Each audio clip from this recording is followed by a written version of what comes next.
MS ಟೀಮ್ನ use ಮಾಡಿದ್ದೀರಾ, ದಯವಿಟ್ಟು ನಿಮ್ಮ ಕಾಲ್ಸನ್ನು ಮ್ಯೂಟ್ನಲ್ಲಿ ಇಡಿ, ಅನ್ಮ್ಯೂಟ್ ಮಾಡಬೇಡಿ. ಮತ್ತು ಇನ್ನೊಂದು ಆ್ಯಂಡ್ ಕ್ಯಾಮ್ರಾ ಕೂಡ ಆನ್ ಮಾಡೋದು ಬೇಡ. ಸೊ ಕ್ಯಾಮ್ರಾ ಆನ್ ಮಾಡಿದರೆ ನಾವು ಸ್ಲೈಡ್ಸನ್ನು ನೋಡೋದಕ್ಕಾಗಲ್ಲ ಆ್ಯಂಡ್ ಈವನ್ ಸ್ಪೀಕರ್ ಕೂಡ ನಮಗೆ ಕಾಣಿಸೋದಿಲ್ಲ. ಅದರಿಂದ please don't turn on the cameras and please be on mute. Okay, ಇವತ್ತು ಲೈಕ್ ನಿಮ್ಗೆ ಆಲ್ರೆಡಿ ಬಯಲು ಪತ್ರಿಕೆ ಈಗಾಗಲೇ ನಿಮಗೆ ತುಂಬ ಚಿರಪರಿಚಿತ ಇದೆ. ಎಲ್ಲರಿಗೂ ಒಂದು ವೇದಿಕೆ ಸಜ್ಜಾದರೆ ಅವರವ್ರ ಅಭಿಪ್ರಾಯ, ಅನಿಸಿಕೆ, ಅನುಭವಗಳನ್ನು ಅವರಿಗೆ ಸರಿ ಹೊಂದುವಂಥ ಒಂದು ಭಾಷೆಯಲ್ಲಿ ಅವರಿಗೆ ತೋಚದಂತೆ ಮುಕ್ತವಾಗಿ ಹಂಚ್ಕೊಳ್ಳೋಕ್ಕೆ ಸುಂದರವಾಗಿರುತ್ತೆ ಅನ್ನೋ ಒಂದು ಹಿತದೃಷ್ಟಿಯಿಂದ ಶುರುವಾಗಿದ್ದೆ ಬಯಲು. ಹೀಗೆ ಇದೇ ರೀತಿ ಉದ್ದೇಶಗಳನ್ನು ಇಟ್ಕೊಂಡು 100 ಸಂಚಿಕೆಗಳನ್ನು ಯಶಸ್ವಿಯಾಗಿ ಸಮಯಕ್ಕೆ ಸರಿಯಾಗಿ ಪೂರೈಸಿಕೊಂಡು ಮುನ್ನುಗ್ತಾ ಇದೆ. ಮತ್ತೆ ಒಂದು ಉತ್ತಮ ಪರಿಕಲ್ಪನೆಯನ್ನು ಕೂಡ ಹೊಂದಿ ಶೈಕ್ಷಣಿಕ ವಿಷಯಗಳ ಕುರಿತು ಕೂಡ ಪ್ರಕಟಿಸ್ತಾ ಬಂದಿದ್ದಾರೆ. ಇದೇ ನಿಟ್ಟಿನಲ್ಲಿ ವಿಷಯಗಳನ್ನ ಹೆಚ್ಚಿನದಾಗಿ ತಿಳಿದುಕೊಳ್ಳಲು ತಜ್ಞರೊಂದಿಗೆ ಕೂಡ ಒಂದು ಸಂವಾದ ಕಾರ್ಯಕ್ರಮಗಳನ್ನ ಆಯೋಜಿಸ್ತಾನೆ ಬಂದಿದ್ದಾರೆ. ಇಂತಹದೊಂದು ಕಾರ್ಯಕ್ರಮ ಈ ಸಂಚಿಕೆಯಲ್ಲಿ ಈ ದಿನ ನಾವು ದಯವಿಟ್ಟು ಎಲ್ಲರೂ ಕಾಲ್ಸ್ನ ಮ್ಯೂಟ್ ಮಾಡಿ.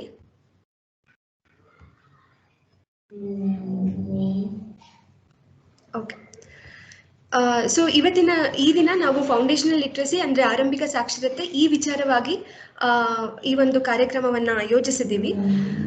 ಆರಂಭಿಕ ಸಾಕ್ಷರತೆ ಬಗ್ಗೆ ಹೇಳೋದಾದ್ರೆ, ನಾವು ನೋಡಿರೋ ಹಾಗೆ ವಿವಿಧ ಸಮೀಕ್ಷೆಗಳ ವರದಿ ಏನು ಹೇಳುತ್ತೆ ಅಂದರೆ, ಪ್ರಾಥಮಿಕ ಶಾಲೆಯಲ್ಲಿರುವಂತಹ ಹೆಚ್ಚಿನ ಸಂಖ್ಯೆಯ ವಿದ್ಯಾರ್ಥಿಗಳು ಮೂಲಭೂತ ಸಾಕ್ಷರತೆಯನ್ನು ಗಳಿಸಿಲ್ಲ ಅಂತ ತಿಳಿಸುತ್ತೆ. ಅಂದರೆ ಮೂಲ ಪಠ್ಯವನ್ನ ಓದುವಂಥದ್ದು, ಓದಿದ್ದನ್ನ ಗ್ರಹಿಸ್ಕೊಳ್ಳುವಂಥದ್ದು, ವಿಸೆ ರೀಡಿಂಗ್ ಕಾಂಪ್ರಹೆನ್ಷನ್, ಆ ಕಾಂಪಿಟೆನ್ಸಿಯನ್ನ ಗಳಿಸಿಲ್ಲ ಅಂತ ಹೇಳುತ್ತೆ. ಆ ರೀತಿಯಲ್ಲಿ ನೋಡಿದಾಗ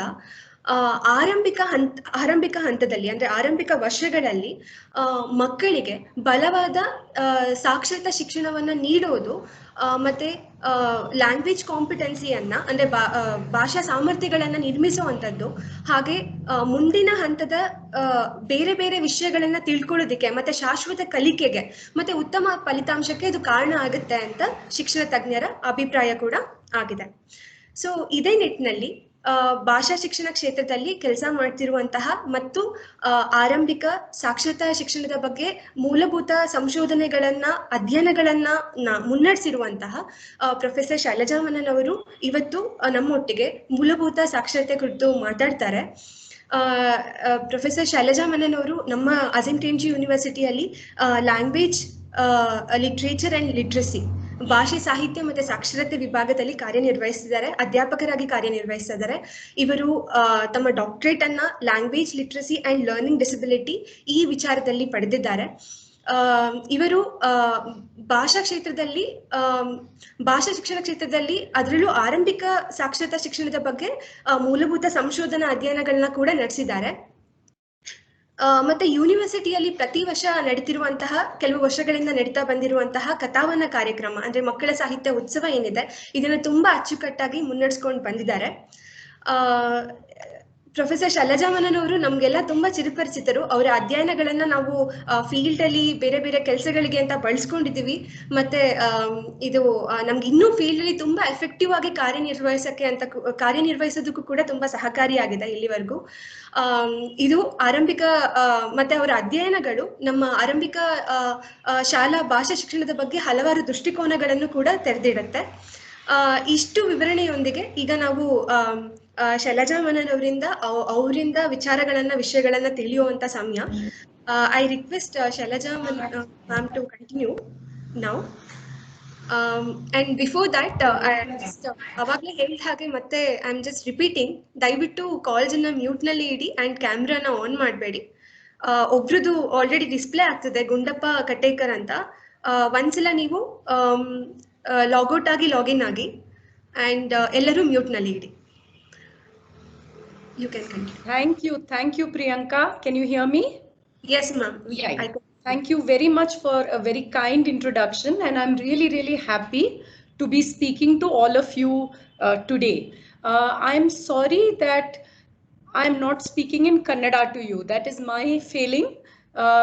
I will stop from time to time and Priyanka or somebody else will help translate. So hopefully you will be able to understand the language that I'm speaking. Otherwise, somebody will translate. I'm very, very sorry for speaking in English to you. And thank you for this opportunity. So I'm going to share my screen now, except that it is not showing. 1 minute. Are Bapre. I had kept it all ready. Maybe I should. Oh, my PowerPoint is not showing up. So, shall I share it for you, ma'am? Huh? Yeah, just give me 1 second. Yeah, 1 second. It's showing now. Just 1 second. Yeah, if it shows, it's better for me because then I can. Yeah, okay, Priyanka, why don't you do it? Okay, I'll do. Why don't you do it? Yes, I'll do it, ma'am. Yeah, yeah.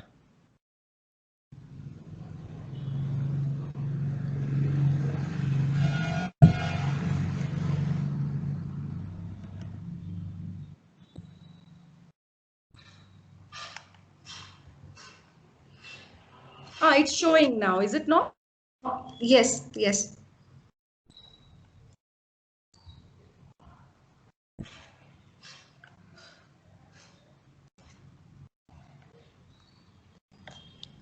We are not able to. You can put that for slideshow. Okay. No, so since she is displaying, I think she has to do it. We cannot hear you.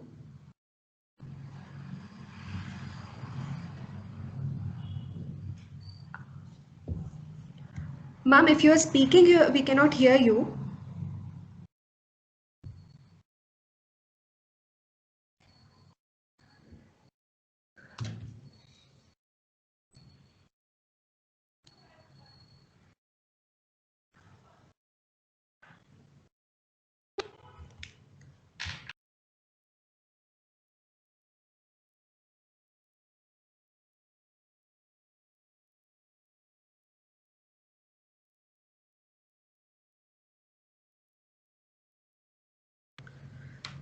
She has a. Okay, fine. Yeah. I'm very, very sorry. Priyanka, just share the screen, please. I think because I was trying to share my screen, my computer booted me out. Okay, I'll share. Yeah, yeah.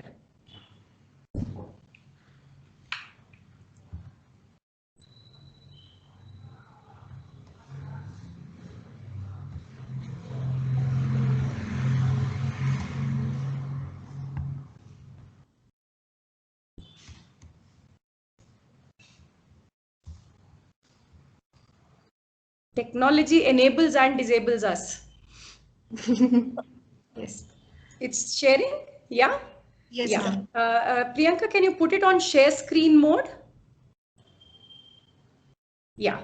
Thank you so much. So today I'm going to talk to you about foundational literacy. And the reason I chose this topic is because it's also reflected in our new national education policy, where there's a lot of importance given to foundational literacy and foundational numeracy. And everybody, in the field, a lot of people have questions. What is foundational literacy? How do we help children become foundationally literate? What is a good literacy program? All those kind of questions must be in your minds. So what I'm going to ask you all to do now, Priyanka, can you go to the next slide, please? Priyanka,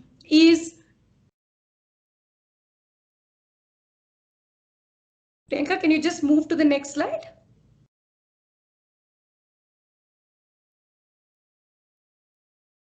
Hello? Yeah. Just if you could all take 1 minute before I start talking and write a brief description of what you think is foundational literacy and type it in the chat box. Write it down. Just describe what you think it is and put it in the chat box. Okay, I'll just repeat what she said. ಮೂಲಭೂತ ಸಾಕ್ಷರತೆ ಬಗ್ಗೆ ನಿಮ್ಗೆ ಏನು ಅನ್ಸುತ್ತೆ?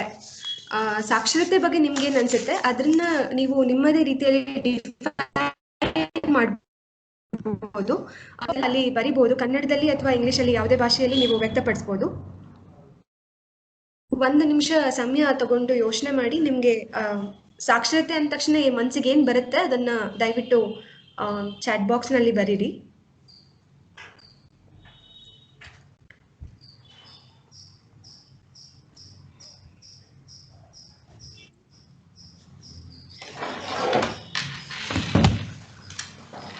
You can write in any language, English, Kannada, whatever you want, and Priyanka will read.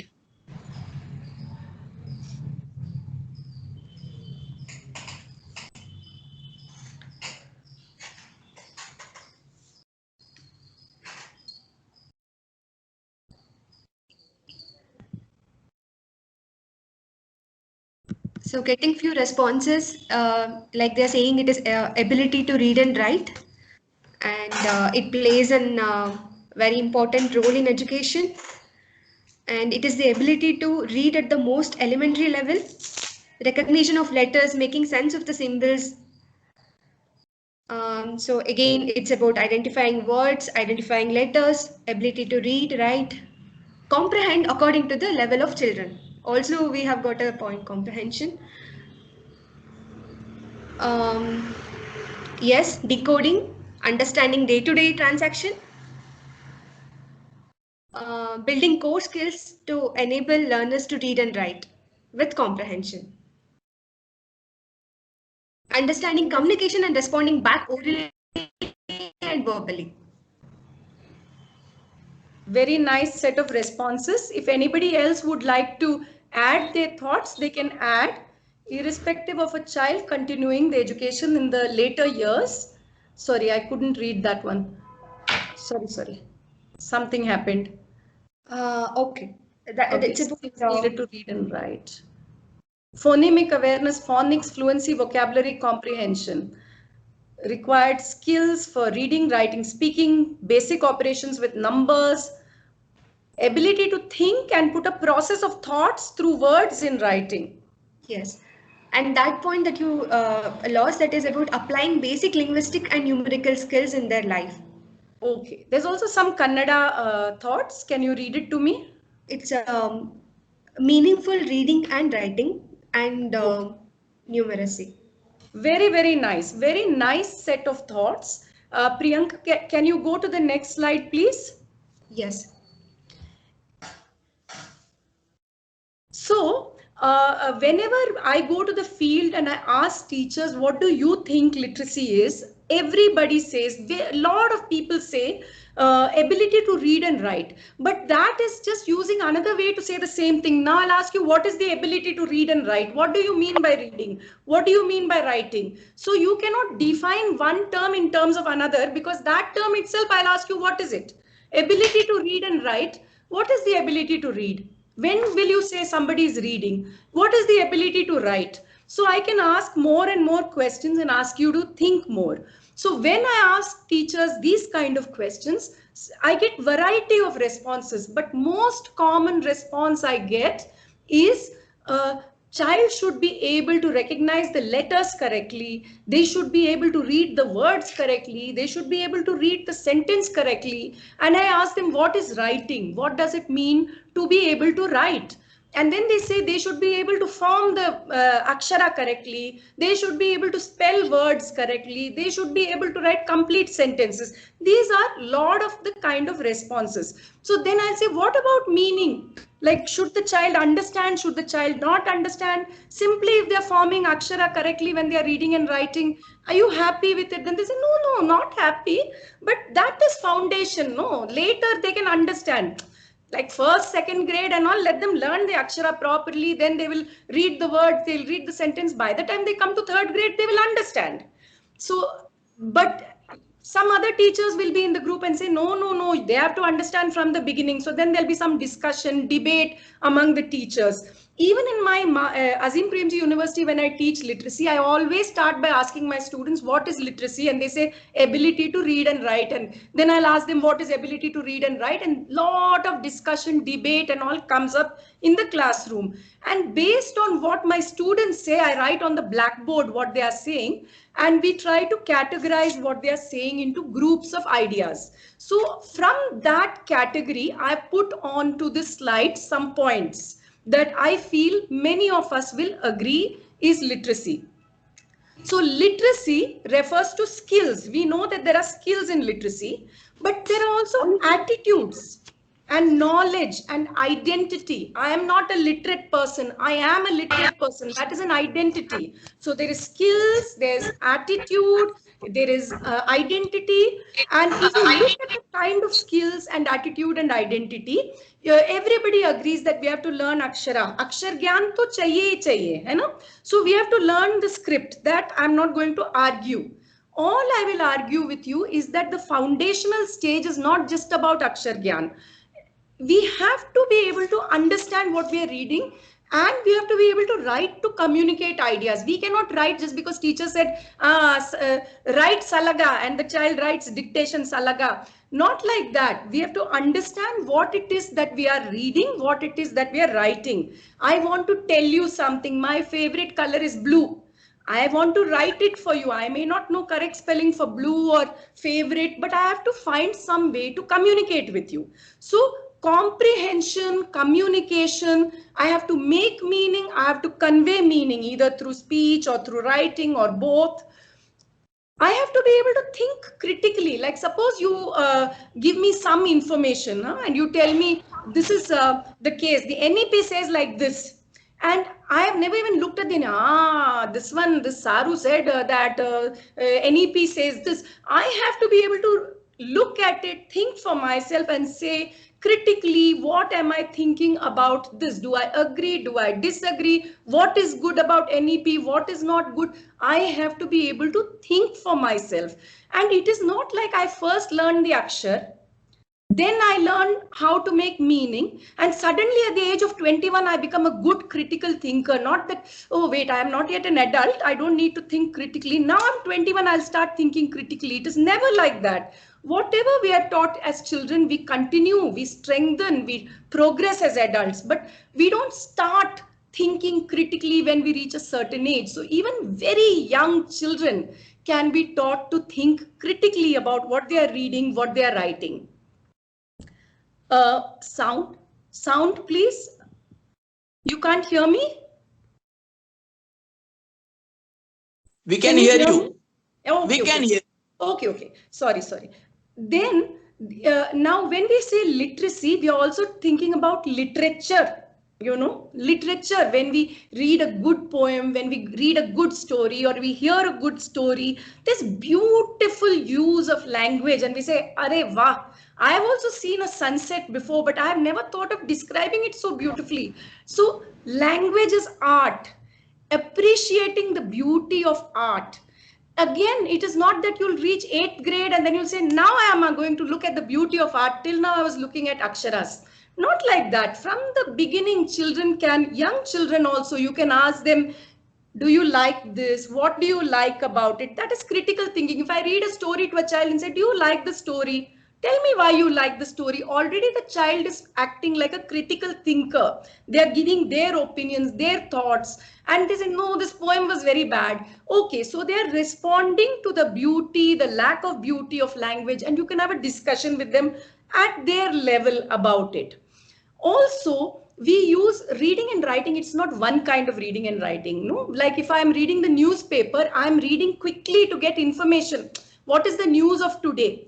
I will use it I will read with a different mindset than if I'm reading to give exam. And the teacher said, mug up every point. Then I'll be writing notes with every point and mugging it up. Or if I am writing a letter to my grandmother, I will use a very different kind of reading and writing for that purpose. So depending on what kind of reading and writing we are doing, we use varieties of reading and writing. Same thing with young children. You don't have to only expose them to one kind of textbook and one kind of reading and writing. We use reading and writing in many different aspects of our life. When I'm reading the bus number and where it is going, that is one kind of reading. When I'm reading a poem, it's another kind of reading. All these different kinds of reading and writing are also part of foundational literacy. So in this talk, I am taking this stand, and I hope to convince you that foundational literacy is not just about Akshar Gyan. It is not even just about understanding. Yes, Akshar Gyan, yes, understanding, but also using text usefully in our lives, also appreciating the beauty of language and having an opinion about it. That is called text critic. Critiquing the world of text that we are inviting children to join. So we are not inviting them to join us passively to just hear and repeat what we are saying, but to think actively, to participate, to find use, to find meaning in this world of print and text that we are telling them to join. Okay, so we are giving them a purpose for joining. Priyanka, next slide, please. Yeah. So again, based on about 10, 12 years in India that I've spent after coming back from America and doing various studies here, I have spent a lot of time in Indian classrooms across the country. Usually what I find, and it's not true of everybody, there are many teachers, many classrooms doing wonderful work. So I'm not trying to say everybody does this, but traditionally, by culture, by habit, we tend to focus on Akshar Gyan in the early years. We think this is foundation of later reading and writing. We think if Akshar Gyan is there, then later the child will be able to understand. That is what I find that a lot of teachers in the early grades focus on teaching Akshara, word, sentence, reading at the script level. We feel that once the child masters the script, when they read the script, they will automatically understand. It's not that we don't value understanding. We just feel it will come later. When we think that meaning comes later, it is called sequential. It comes in a sequence. First Akshar Gyan, then meaning. But that is not how language learning happens. Akshar Gyan and meaning go simultaneous, not sequential, not first one, then the other. Both happen simultaneously. So we have to keep this in mind, and we have to give children a reason to make meaning. You all have seen young children. You've all interacted with young children in your lives. So many of you are teachers. You know that they are curious. They're always asking questions. They are meaning makers. Human brain is designed to be a meaning making mind. When they come into our classroom and we tell them baad mein you will make meaning, now you read the script, the child loses interest in this activity. When the child loses interest, their learning will suffer. So can you just go to the next slide, Priyanka? This is one example. Like when we were doing a study, we gave the child, a young child, we gave them a picture book. Picture book means story book with pictures. And we gave the child this book. The child was in class 2. And we asked this child, what is this? And the child said, this is a copy to read. It's a copy to read. She didn't know that it's a storybook. She has never seen storybook in her life. She's saying this is a copy to read. So the person who was doing the research asked, what will you find inside this? So the child said, I will find words inside it. So the researcher said, what will you do with the words? The child said, I will read, then I'll copy it down in my notebook.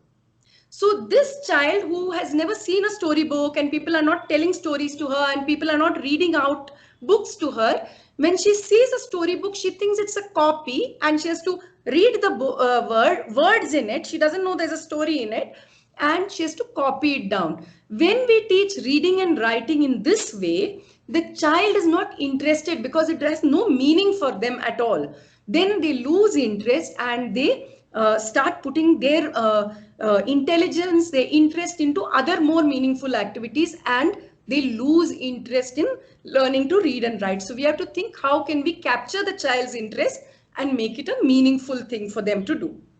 Priyanka? Yeah, this again from some studies I have done, we found that in many classrooms that we looked at, 75% of the time in class 1, 2 and 3 is spent in Akshar Gyan.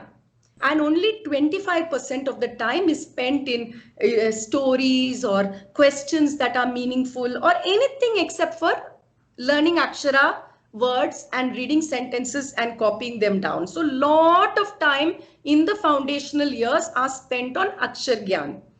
Priyanka? I think, Priyanka, I'm going to stop here and let you summarize what I've said, then I'll go further.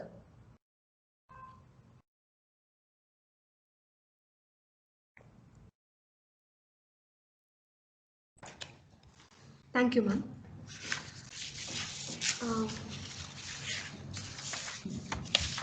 ಮೊದಲಿಗೆ ಸಾಕ್ಷರತೆ ಅಂದ್ರೆ ಏನು ಅನ್ನೋ ಒಂದು ಪ್ರಶ್ನೆಯಿಂದ ಶುರುವಾಯಿತು. So ನೀವೆಲ್ಲರೂ ಅದಕ್ಕೆ comprehensive ಆಗಿ ಉತ್ತರನ ಕೊಟ್ರಿ. ಓದೋದು ಬರೆಯೋದು ಅಷ್ಟೇ ಅಲ್ಲ, ಅರ್ಥಪೂರ್ಣವಾಗಿ ಓದುವುದು ಬರೆಯೋದು ಮತ್ತೆ ಏನ್ ತಿಳ್ಕೊಂಡಿದ್ದಾರೆ ಅದನ್ನ ತನ್ನ ಜೀವನಕ್ಕೆ ಅಳವಡಿಸ್ಕೊಳ್ಳೋಕೆ ಸಾಧ್ಯ ಆಗಬೇಕು. ಈ ಎಲ್ಲ ವಿಚಾರಗಳನ್ನ ಇಟ್ಕೊಂಡು ನೀವು ನಿಮ್ಮ ಅಭಿಪ್ರಾಯವನ್ನ ವ್ಯಕ್ತಪಡಿಸಿದ್ರಿ. ಸೊ ಅದೇ ವಿಚಾರನ ಇಟ್ಕೊಂಡು ಅವರು ಡಿಫೈನ್ ಮಾಡಿದ್ದು ಕೂಡ ಹಾಗೆ, ಅಂದ್ರೆ ಓದುವುದು ಬರೆಯುವುದು ಬಟ್ ಅದು ಮೀನಿಂಗ್ಫುಲ್ ಆಗಿರ್ಬೇಕು, ಮತ್ತೆ ತಾನೇನು ಓದ್ತಿದ್ದೀನಿ ಅದನ್ನ ಅರ್ಥ ಮಾಡ್ಕೊಂಡು ಅದ್ರ ಬಗ್ಗೆ ಆಲೋಚನೆ ಮಾಡೋದಕ್ಕೆ ಸಾಧ್ಯ ಆಗ್ಬೇಕು, ಮತ್ತೆ ವಿಮರ್ಶಾತ್ಮಕವಾಗಿ ಅದನ್ನ ಯೋಚಿಸೋದಿಕ್ಕೆ ಸಾಧ್ಯ ಆಗ್ಬೇಕು, ಕ್ರಿಟಿಕ್ ಮಾಡೋದಕ್ಕೆ ಸಾಧ್ಯ ಆಗ್ಬೇಕು. ಈ ಎಲ್ಲ ವಿಚಾರಗಳು ಕೂಡ ಬರುತ್ತೆ ಲಿಟ್ರಸಿ ಅಂತ ಅಂದಾಗ. ಬರೀ ಓದುವುದು ಮತ್ತೆ ಬರೆಯೋದು ಇಷ್ಟಕ್ಕೆ ಮಾತ್ರ ನಾವು ರಿಸ್ಟ್ರಿಕ್ಟ್ ಆಗೋದಕ್ಕಾಗಲ್ಲ ಅನ್ನುವಂಥ ವಿಚಾರವನ್ನ ಅವ್ರು ತಿಳಿಸ್ಕೊಟ್ರು. ಸೊ ಅದಾದ್ಮೇಲೆ ಮತ್ತೆ ಅದರ ಜೊತೆಗೆ ನಮ್ಮ ಕ್ಲಾಸ್ ರೂಮ್ ನೋಡಿದಾಗ ನಮ್ಮ ತರಗತಿಯಲ್ಲಿ ಎಲ್ಲೋ ಒಂದ್ ಕಡೆ ಹೆಚ್ಚಿನ ಸಮಯವನ್ನ ನಾವು ಸ್ಕ್ರಿಪ್ಟ್ಗೆ ಮೀಸಲಿಡ್ತಾ ಇದೀವಿ. ಅದನ್ನ ಅಕ್ಷರಗಳನ್ನ ಗುರುತಿಸುವಂಥದ್ದು, ಪದಗಳನ್ನ ಓದುವಂಥದ್ದು, ಸ್ಟೋರಿ ಕತೆ ಆಗ್ಲಿ ಅದನ್ನ ಓದ್ತಾನೆ ಮಗು ಓದುತ್ತೆ ಅನ್ನೋದೇ ಒಂದು ನಾವು ಅಚೀವ್ಮೆಂಟ್ ಅಂತ ಎಲ್ಲೋ ನೋಡ್ತಿದೀವಿ. ಬಟ್ ಆ ಓದು ಏನಿದೆ ಫಸ್ಟ್ ಇನಿಷಿಯಲಿ ಓದ್ಬೇಕು, ಅವ್ನ ಅಕ್ಷರಗಳನ್ನ ಗುರ್ತಿಡಿಬೇಕು, ಪದಗಳನ್ನ ಗುರ್ತಿಡಿಬೇಕು, ಆಮೇಲೆ ನಂತರದಲ್ಲಿ ಅವನಿಗೆ ಮೀನಿಂಗ್ ಗೊತ್ತಾಗತ್ತೆ, ನಂತರದಲ್ಲಿ ಅವನಿಗೆ ಅರ್ಥ ಗೊತ್ತಾಗತ್ತೆ ಅಂತ ನೋಡ್ತೀವಿ. ಆದ್ರೆ ಆ ರೀತಿ ಆಗ್ಬಾರ್ದು. ಅರ್ಥ ಮತ್ತೆ ಆ ಸ್ಕ್ರಿಪ್ಟ್ ಎರಡು ಕೂಡ ಜೊತೆ ಜೊತೆಯಲ್ಲೇ ಹೋಗ್ಬೇಕು. ಅಂದ್ರೆ ತಾನೇನ್ ತಿಳ್ಕೊಂತಿದ್ದಾನೆ, ಸ್ಕ್ರಿಪ್ಟ್ ಅನ್ನ ಅರ್ಥ ಮಾಡ್ಕೊಂತಿದ್ದಾನೆ, ಅದ್ರ ಜೊತೆಗೆ ಅವನ್ನ ಅದರ ಮೀನಿಂಗ್ ಅನ್ನು ಕೂಡ ಕನ್ಸ್ಟ್ರಕ್ಟ್ ಮಾಡ್ಕೊಂತ ಹೋಗಕ್ಕೆ ಸಾಧ್ಯ ಆಗ್ಬೇಕು ಅನ್ನೋ ವಿಚಾರನ ಕೂಡ ಹೇಳಿದ್ದಾರೆ.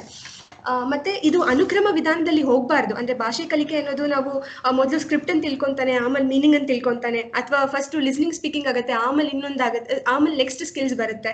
ಸೊ ಈ ರೀತಿಯಲ್ಲಿ ಅನುಕ್ರಮವಾಗಿ ಹೋಗ್ಬಾರ್ದು, ಸಿಕ್ವೆನ್ಷಿಯಲ್ ಆಗಿ ಹೋಗ್ಬಾರ್ದು, ಅದು ಸೈಮಲ್ಟೇನಿಯಸ್ಲಿ ಹೋಗ್ಬೇಕು, ಜೊತೆ ಜೊತೆಯಲ್ಲೇ ಹೋಗ್ಬೇಕು ಅನ್ನುವಂಥ ವಿಚಾರವನ್ನ ಕೂಡ ತಿಳಿಸ್ಕೊಟ್ಟಿದ್ದಾರೆ. ಅದ್ರ ಜೊತೆಗೆ ಒಂದು ಉದಾಹರಣೆ ಕೊಟ್ಟರು, ತುಂಬಾ ಚೆನ್ನಾಗಿತ್ತು ಉದಾಹರಣೆ. ಅಲ್ಲಿ ಏನಂದ್ರೆ ಒಂದು ತರಗತಿಯಲ್ಲಿ ಹೀಗೆ ಮಗುವಿಗೆ ಓದೋದಕ್ಕೆ ಕೊಟ್ಟಾಗ ಒಂದು ಚಿತ್ರ ಇರುವಂತ ಒಂದು ಕಥೆಯನ್ನು ಕೊಟ್ಟಿರ್ತಾರೆ, ಕೊಟ್ಟು ಟೆಕ್ಸ್ಟ್ ಬುಕ್ ಅಲ್ಲಿ ಇರುವಂತದನ್ನೇ ಕೊಟ್ಟು ಇದು ಏನು ಅಂತ ಕೇಳಿದಾಗ, ಇದ್ರಲ್ಲಿ ಏನಿದೆ ಅಂತ ಕೇಳಿದಾಗ ಮಗು ಏನ್ ಹೇಳುತ್ತೆ, ಇದು ಓದುವ ಕಾಪಿ ಅಂತ ಹೇಳುತ್ತೆ. ಮತ್ತೆ ಇನ್ನು ಸ್ವಲ್ಪ ಪ್ರೋಬ್ ಮಾಡಿದಾಗ ಏನಿದೆ ಅಂತ ಕೇಳಿದ್ರೆ ಅಕ್ಷರಗಳಿದೆ ಅಂತ ಹೇಳುತ್ತೆ, ಪದಗಳಿದೆ ಅಂತ ಹೇಳುತ್ತೆ. ಆದ್ರೆ ಅಲ್ಲಿ ಆ ಕತೆ ಒಳಗಡೆ ಇರುವಂತಹ ಪಾತ್ರಗಳಾಗ್ಲಿ, ಅದ್ರಲ್ಲಿ ಇರುವಂತಹ ಒಂದು ಸಂತೋಷ, ಖುಷಿ, ಒಂದೊಂದು ಕತೆ ಇದೆಯಲ್ಲ, ಹೆಂಟಿದೆಯಲ್ಲ, ಅವುಗಳ ಅರಿವು ಮಗುವಿಗಿಲ್ಲ ಅಂತ. ಅಂದ್ರೆ ಅದ್ರ ಜೊತೆ ಕನೆಕ್ಷನ್ ಸಿಗ್ತಿಲ್ಲ ಮಗುಗೆ ಅಂತ. ಎಲ್ಲೋ ಒಂದ್ ಕಡೆ ಅಕ್ಷರ, ಪದಗಳು ಇಷ್ಟನ್ ಮಾತ್ರ ಅದು ಫೋಕಸ್ ಕೂಡ ಅದೇ ಆಗಿದೆ, ಅಂಡ್ ಮಗು ಕೂಡ ನೋಡ್ಬೇಕಾದ್ರೆ ಅದೇ ದೃಷ್ಟಿಯಲ್ಲಿ ನೋಡ್ತಿದೆ ಅಂತ ಹೇಳುವಂಥದ್ದು. ಈ ಒಂದು ಉದಾಹರಣೆಯನ್ನ ಕೊಟ್ಟು ಸ್ಟ್ರೆಸ್ ಮಾಡಿದ ಪಾಯಿಂಟ್ ಏನು ಅಂದ್ರೆ, ನಾವು ತರಗತಿಯಲ್ಲಿ ಡಿಕೋಡಿಂಗಿಗೆ ಅಂದ್ರೆ ಓದೋದಕ್ಕೆ ಏನ್ ಸಮಯವನ್ನ ಕೊಡ್ತೀವಿ ಅದೇ ರೀತಿಯಲ್ಲಿ ನಾವು ಮೀನಿಂಗ್ಫುಲ್ ಆಗಿರುವಂತಹ ಆಕ್ಟಿವಿಟೀಸ್ಗಳಲ್ಲಿ ಎಂಗೇಜ್ ಮಾಡ್ಕೊಳ್ಳೋಕ್ಕೂ ಕೂಡ ಹೆಚ್ಚು ಸಮಯವನ್ನ ಕೊಡಬೇಕು ಅಂತ ಹೇಳುವಂಥದ್ದು ಇದಾಗಿತ್ತು. Ma'am, ma'am, you can continue. Yeah, go to the next slide, please, Priyanka. Yeah, so foundational literacy, if you ask me what is foundational literacy, you will what the field has agreed by convention is ages 3 to 8, Anganwadi to approximately grade 3. This is not exact, because no child exactly develops like the other child. Your child may talk early, another child may talk late, some child may walk early, some child may walk late. Like that, reading and writing are also developmentally, different children develop at different paces. So whatever I'm saying is approximate, not exact. Approximately Anganwadi to 3rd grade, end of 3rd grade. But the thing that we have learnt about children and language and literacy development is that it is continuous. It is not that in foundational years they learn literacy in one way and then later suddenly it becomes another way. It is all very continuous. It is very, very continuous. Like when you listen to a child learning to talk, first they say, and you can't understand. And then they say, and the mother says, did she say amma? Did she say amma? And it's coming more and more close to words you can recognize. Then the child says amma. And they're like, he said amma. Then the child starts saying amma, uta. And amma, uta, amma, uta. And like this continuously. Yeah. Yeah. Yes? Priyanka? Did you ask me to stop? No. It was some other disturbance. Okay. So like that, then the child sorry starts for interrupting, but you were not audible. Like it was because it was scratch. Okay. So I was just saying that language and literacy development continuously. You may have to repeat what you said in the last 1 minute, if it's possible. Yes. Can you hear me now? Can you hear me? Yeah, we can hear you. Okay. I think Priyanka, it may be on your end because Perry is saying he can hear me. But not clearly. Okay. All right. Please continue, ma'am. I will continue. I think it is clear. You can see it from your end also. Okay. So children's language and literacy development is continuous. From birth onwards, it is continuous. And it is not that before 3rd grade, they learn language in one way, and after 3rd grade, they learn in another way. And then extended literacy is something else, and you learn in a 4th way. It is not like that.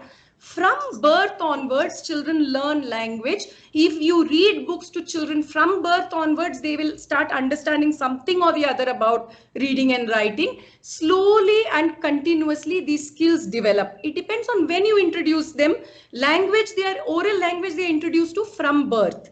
Maybe reading and writing, it depends on different cultures, different communities, when it is that they introduce children to books. But it is a continuous development. It is not going to be suddenly qualitatively different. So if you ask me what is foundational literacy, how is it different from literacy in later years, I will say it is all on one continuum only. It's just that you will see the earlier stages, then you will see the later stages of the same developmental pathways. So if you look at that, the line I have put at the bottom of my slide, even though I have put age 3 and age 8, actually it can start from birth and it can go beyond age 8 also. These are just approximate figures for our understanding, that we say emergent, maybe up to, maybe from birth to maybe 1st grade, until the child has learned few aksharas and how to read words. Then once the child is able to decode the script, we call it early literacy. We don't call it emergent anymore, but actually it's overlapping. Then up to end of 3rd grade, this emergent early phase, this phase is what we call foundational literacy. The phase of foundational literacy. After that, we hope that we have given them the foundations that they can continue developing and become really fluent readers and writers. But by the end of grade 3, we want to give all children a solid foundation, not just in Akshar Gyan, but meaning making, appreciating beauty of language, critiquing text, reading, writing, listening, speaking, all of it all together. Okay, the foundations of everything that you want to develop later on. Priyanka, can you go to the next slide, please?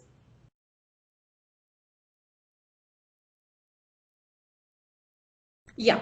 So what researchers in the West have found, and this is true even in our country, I have put some pictures from our country also so that you believe me, as early as you give children access to books. Now I know that many of our communities are not literate and there's not books in the child's home environment. I'm aware of that.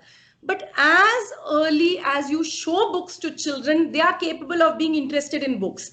I am not saying that they will start reading at 4 months of age. But if you look at the first picture on the left-hand side of my slide, this is my ex-student's niece, her sister's daughter. And the sisters used to keep showing pictures from birth to this baby. This baby is 4 months old only. And you can see that this baby has held the book like this. and she's looking at it, she's attending to it. Is she reading the words? Of course she's not reading the words, but she's interested in the book and she's holding it like this and she's looking at it. From birth onwards, children are capable. I'm not saying that we are giving them exposure from birth. If you give them birth, they are capable of attending to books. And this tendency, this capability continues to develop. Now, this second picture in the middle is from Maharashtra, one tribal area in Maharashtra where they started a library program for children. Now the children will come with their baby brothers and sisters on their lap. You can see there's a baby on the lap and the older brother who's also in first grade, 5-6 years old, he is looking through some books. Neither can the brother read the words, nor can this baby at all look at the books right now. But when you are in a setting where books are available, children will attend to books. Soon, I'm sure this baby will also start sitting up and holding the book and turning the pages upside down. Maybe not reading the way you and I read, but interested in the book, looking at the book, attending to the book. Can you, and this other little boy is 4 years old. He's my friend's son. It's a Kathavana bookstall. When we did a mela, he came and he's looking. He also cannot read, but look how much interest he has and attention he has to the books. Priyanka, next slide.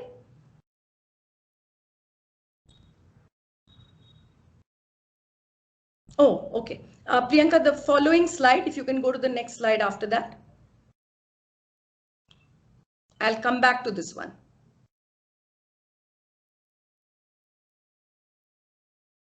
Oh, no. Priyanka, I think you've got the older version. Doesn't matter. Just go to the last one. I'll make my point.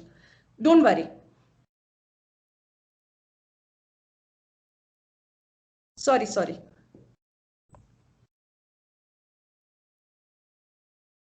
Can you go to, no, the previous slide, the goldfish one.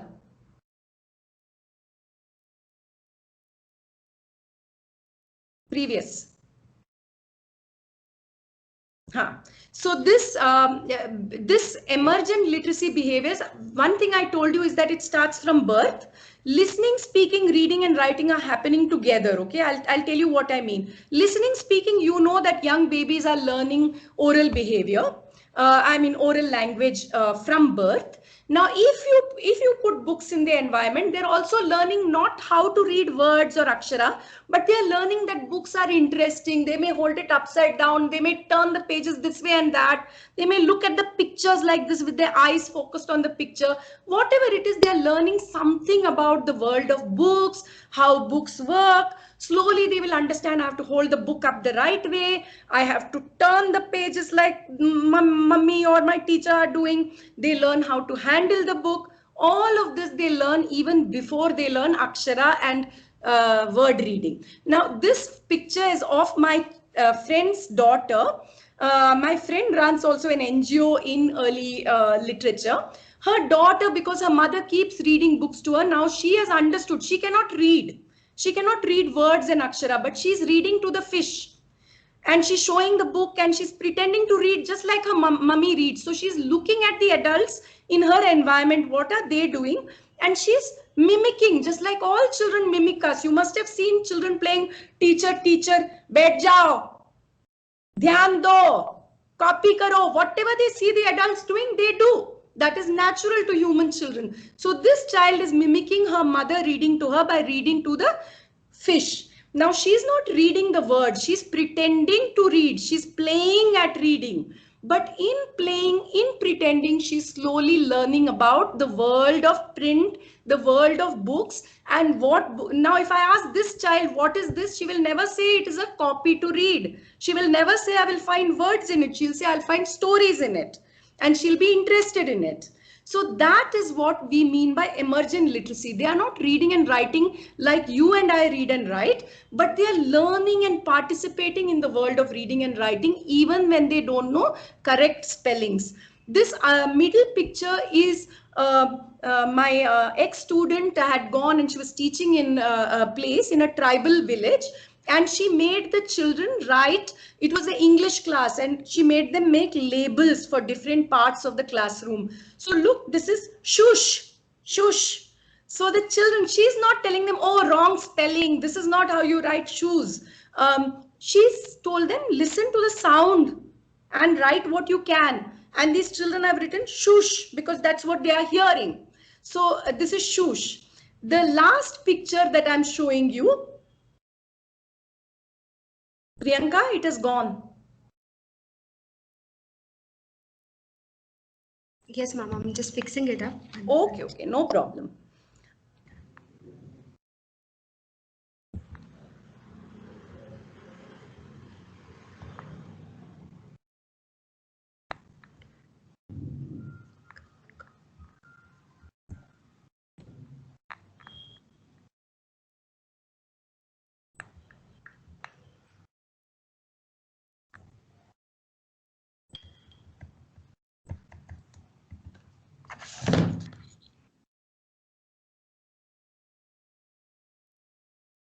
I just did the new version. No problem, no problem. I'll continue speaking. When the picture comes up, it can come up. So when children are invited to participate in this way, like play, you know, like they're playing teacher, like that, they're playing as reader, they're playing as writer, they don't know the correct akshara, but you tell them write as you hear it, scribble if you want to scribble. When you do these kind of things, children start learning that this is interesting, this is meaningful, and they start experimenting with the sound and the script in meaningful ways. This last picture on the right, it's again one ex-student of mine. Her 4-year-old son has written this. He was playing with paints. He was playing with paints and suddenly he told her, please give me paper, I want to write. She didn't tell him to write anything. He wrote this message. It says 17th July. Look at the spelling of July. July. As he's hearing, he's written it. And because we don't have time, I will read this out to you. When I show my students this in class, I ask them, what do you think he has written? And only 1 out of 50 will be able to read this correctly. What he has written, look carefully, he's written, I made orange with red and yellow. I made orange with red and yellow. He's so excited. He's just played with paints and he realized that you can make orange by mixing red and yellow colors together. And he tells his mother, give me paper, I want to write. Now he is writing to communicate something exciting in his life that he has found. He's 4 years old. He's 4 years old. He already knows that you can use writing to communicate, that writing is interesting, that people will read what he writes, and he can use it to communicate his thoughts, his excitement, his feelings.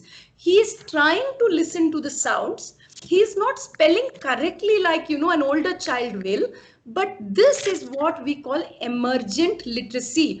If you allow children to pretend and play with sounds, letters, books, etc., they will start using, these are called invented spellings. Invented spellings. And invented spellings, you can see it as incorrect spellings, or you can see it as, okay, the child is not walking like a grown-up child, but they're toddling around like this. So little bit balance is there, little bit balance is not there. But if I don't let them walk like a toddler, they will never walk well as older children do. They are gaining their balance. Right now, full balance is not there, but it is a phase to be encouraged. When the child is like 3, 4, 5, 6, even it goes on for more difficult words, even at older ages. So it is not that suddenly you stop all emergent spelling and you become conventional speller. You may start becoming, taking small words and spelling conventionally and continue to make incorrect spellings for more difficult words. So it may continue for number of years. Priyanka, next.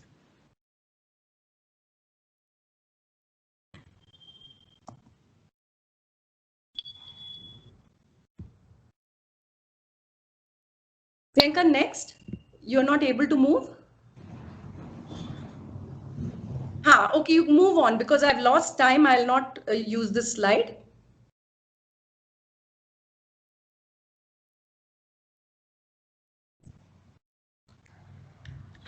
So when we engage children in the emergent years with the world of reading and writing, there are few things that they learn. They learn that reading and writing are interesting and fun.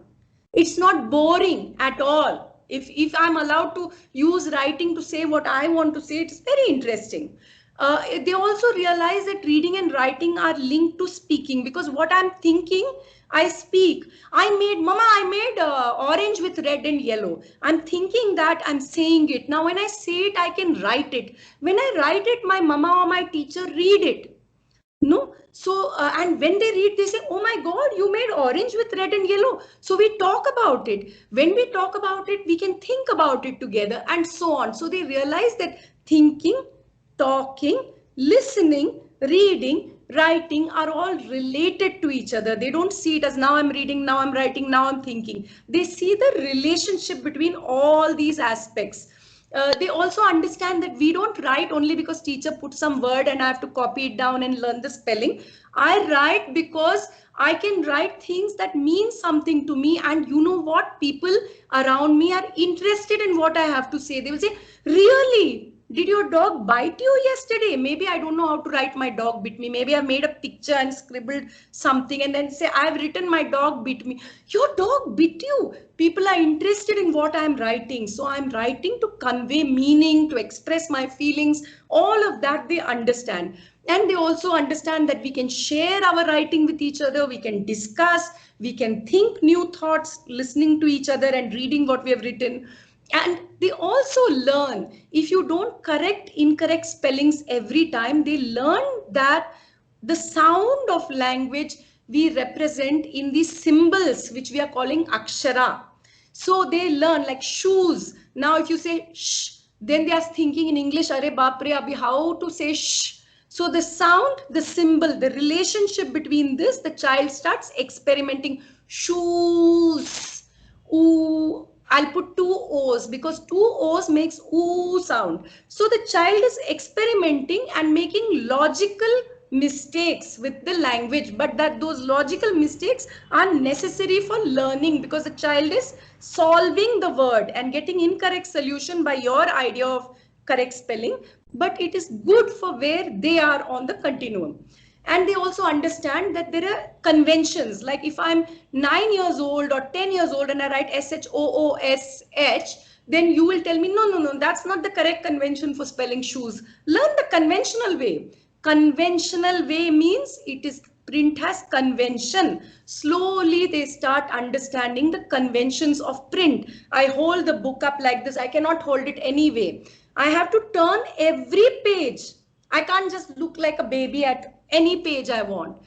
In my language, the print moves like this from left to right, or if it is another script, it could be from right to left. It's a convention. Like that, SHOOSH is not the correct spelling. SHOES is the correct spelling.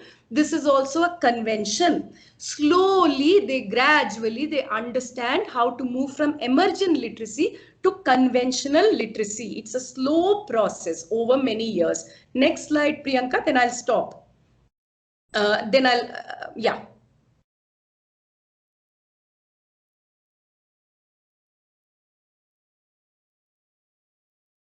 Priyanka, it's not moving. She has put it. Okay, No. A few things children learn after that slide.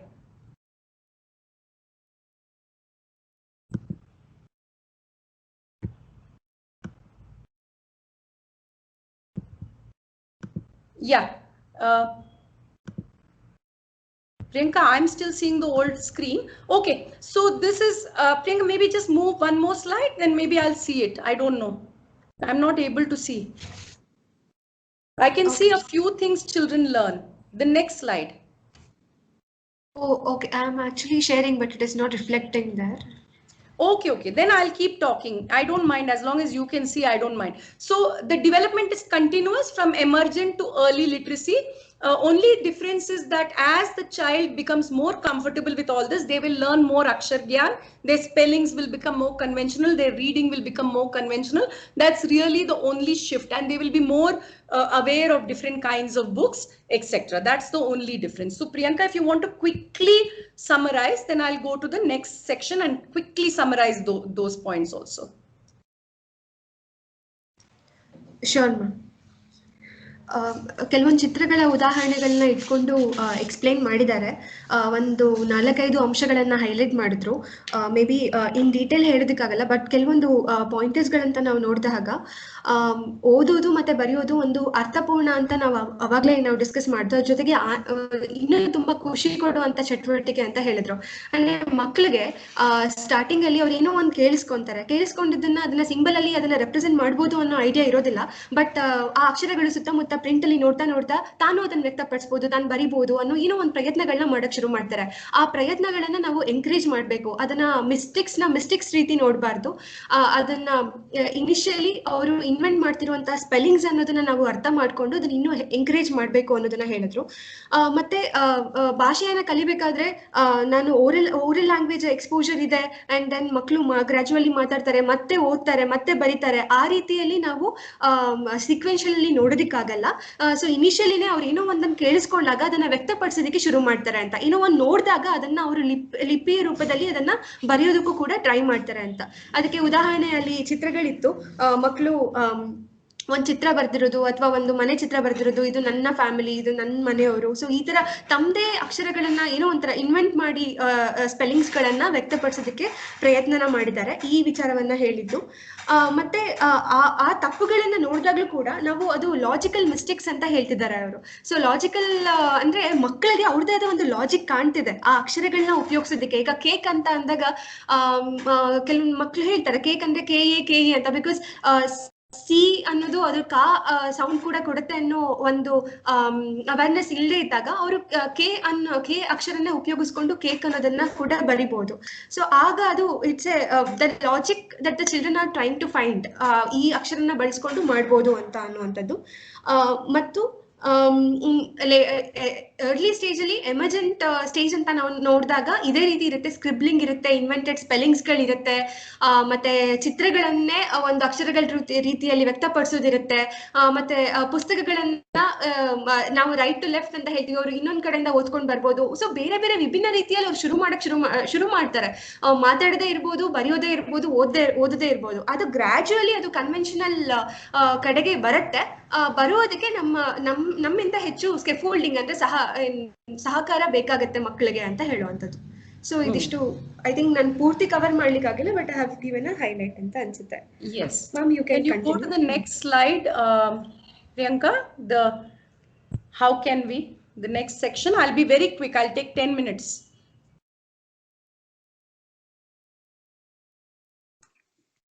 Have you shown? Yes. It's not showing here. It's shown, Shailaja. Okay. So then I'll go to my slide on this, and so how can we support as teachers? How can we support emergent and early literacy? The first suggestion I will give you, I'll leave you with a few suggestions. One is we should create a print-rich environment. Priyanka, go to the print-rich environment slide. So when we say print-rich environment, many teachers, they run around and they create a lot of decorative print. The teacher themselves will make the print, they'll make very, very pretty charts and, I don't know, origami, and they will ask older students to come and paint. They decorate their classroom with print, but that is not what I mean by print-rich classroom. When we create print-rich classroom, it is not a decorative display. We want useful, meaningful print. What we want is the kind of print that the child will understand. Oh, it is important to learn how to read and write because it's actually useful and interesting to me. It is useful, it is interesting, it is not a meaningless thing. So you need to have many different kinds of print that are interesting and useful to the child. For example, when I showed you a picture of that shoosh, the children are making it themselves, that print, and it is useful to them because they know now where to keep their shoosh when they come into the classroom. So useful with the children's involvement.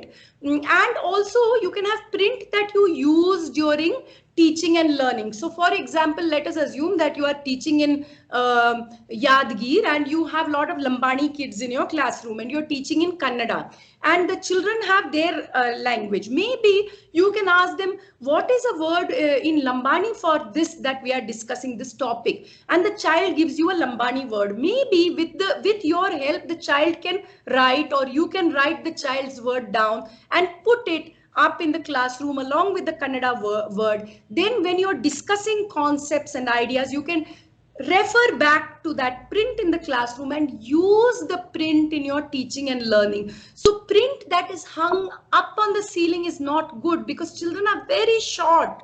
And if you hang it on the top of the high ceiling, they can barely see it. Go to the child's eye level, kneel down, see where is the child's height, where is their eye level, and put up prints at their eye level in your classroom. Put up useful print, use the children's participation, and keep changing the print. Aise nahi ki you have decorated your classroom at the beginning of the year and you never change the print.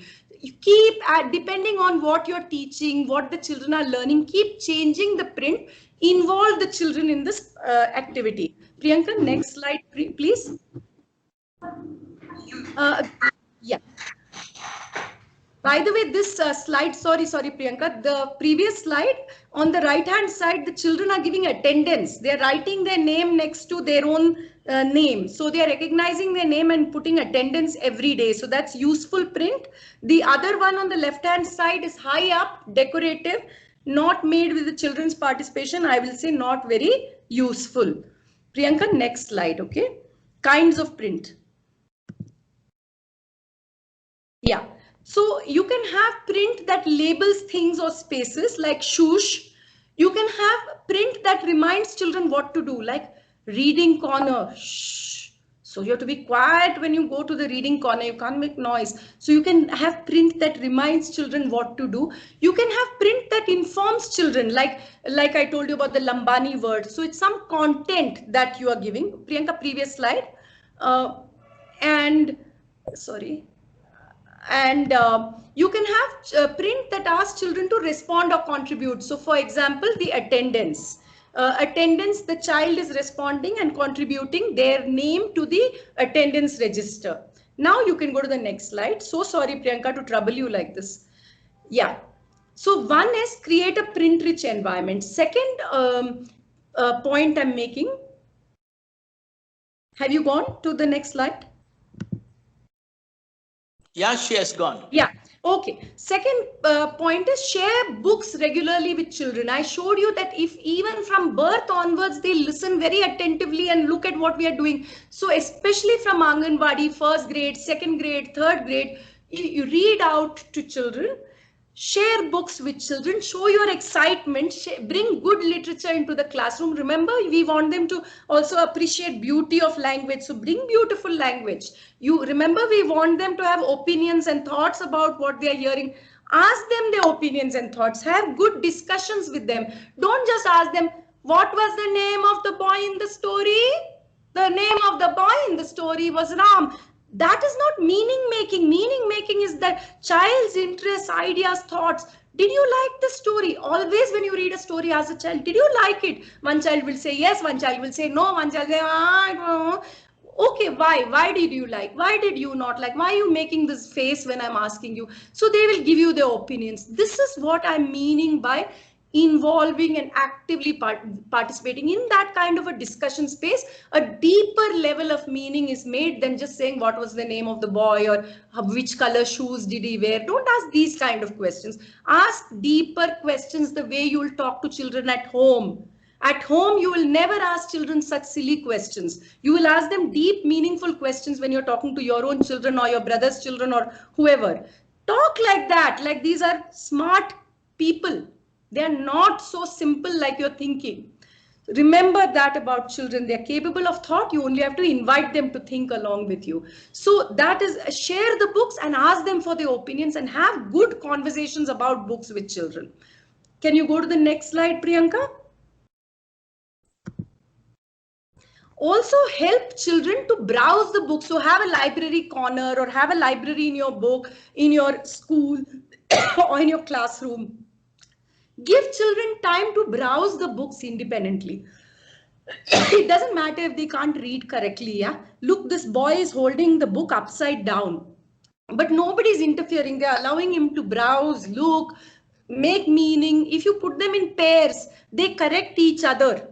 Then no, don't hold like this, hold like this. Put them in pairs if you want, and allow that kind of peer interaction without too much of interference from you, to just independently look at the books, look at the picture, try to make sense of it, understand things about books that you may not be thinking of teaching them.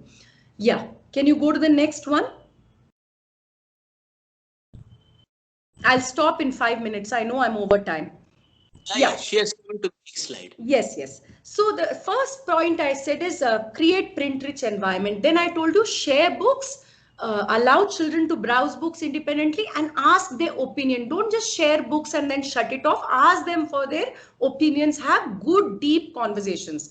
Third suggestion I have for you is allow them to experiment with writing from the beginning. Don't think कि इनको अक्षरा नहीं आता है. What will I ask them to write? Let me give you two examples. The one on the left hand side, that orange colored thing, is my daughter. She was 2 years and 2 and 3/4 years, means little less than 3 years old. She went to a preschool in America, because I was in America at that time, and the teacher was teaching them about buses. And they asked me to take her on a public bus. So I took her on a city bus. They called public bus city bus. Then the teacher took them on to a school bus and showed them. And then they asked the child, you write about buses. The child is not even 3 years old. Okay, she doesn't even know how to hold her pen and all. So she scribbled. You can see all those scribbles on the slide. Now the teacher went to her and said, what have you made? So the child said school bus for one scribble. So the teacher wrote school bus. The child said city bus for one scribble. So the teacher wrote city bus. Then she said, oh, there are tires here. The teacher labeled tires of the school bus she has made. Then she has written other things that are not about buses, like she's written my dad's eyes. I don't know if you can read it, it's very small. My dad's eyes have come. Then my mother, my grandmother, she has made many scribbles. So when you ask young children to write about a topic, they can never stick to the topic. They'll tell you a little bit to make you happy. Then they will tell you other things that they find interesting, like mother, grandmother, my grandfather is teasing me, here are my father's eyes. She's put it all into her writing about bus. Now see, the teacher has patiently labeled it and not told her, this is not how you write city bus. No, she's just learning that her scribbles make sense. Somebody is interested in her scribbles and is taking the time to understand what she's trying to say. Slowly, over many years, she will learn the conventions of writing. On the right hand side, this is a child in Maharashtra. She has looked at a picture of some children flying a kite and it has got stuck in a tree, and then the teacher told her to write something about it. So she's made goal, goal, goal, goal, goal, goal, goal. And the teacher said, what have you written in Marathi? And whatever the child has said, they've written. In English, I'll tell you what the child said, dictated writing. The boys fly the kite, they climb the tree, they play. So even though to your mind, the child has made only scribbles or circles, to the child, they are trying to communicate meaning. From these goal things, it will start resembling aksharas, and then you will start seeing incorrectly spelled words and so on. Priyanka, can you go to the next slide?